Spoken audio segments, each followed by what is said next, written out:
ఇంక్లాబ్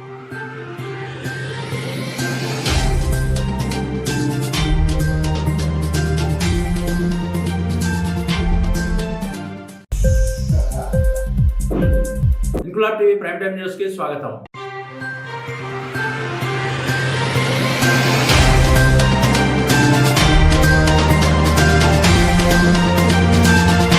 జ్యేష్ఠ శుద్ధ ఏకాదశి సందర్భంగా విజయనగరం బాలాజీ నగర్ లో వేంచేసి ఉన్న శ్రీ కళ్యాణ వెంకటేశ్వర స్వామి దేవాలయంలో స్వామి కళ్యాణం కడు వైభవంగా నిర్వహించారు ఆలయ కమిటీ సభ్యులు. ఉదయం 10 గంటలకు జ్యేష్ఠ శుద్ధ ఏకాదశి సందర్భంగా దేవాలయంలో స్వామివారు అమ్మవార్లకు కళ్యాణం నిర్వహించారు. విశేష దాతలకు ఏడాదిలో ఒక ఏకాదశి కళ్యాణం ఉచితమని ఆలయ కమిటీ పేర్కొనడంతో విశేష దాతలందరూ పాల్గొని వెంకన్న కళ్యాణం కన్లారా తిలకించారు. ఇక సప్తవారాల సంకల్ప దీక్ష విరమించిన భక్తులకు విరమించిన తేదీ నుండి 1 సంవత్సరం లోపు జరుగు ఏకాదశి కళ్యాణంలో పాల్గొనవచ్చని ముందుగా సమాచారం ఇవ్వడంతో అధిక సంఖ్యలో భక్తులు హాజరయ్యారు.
ఇంక్లాబ్ టీవీ వీడియోలు మీకు నచ్చినట్లయితే లైక్ చేయండి, షేర్ చేయండి, కమెంట్ చేయడం మర్చిపోకండి. సబ్స్క్రైబ్ చేయని వాళ్ళు వెంటనే సబ్స్క్రైబ్ చేసుకోండి. మా వీడియోలు మీరు వెంటనే చూడాలనుకుంటే కింద ఉన్న గంట సింబల్ని గట్టిగా కొట్టండి.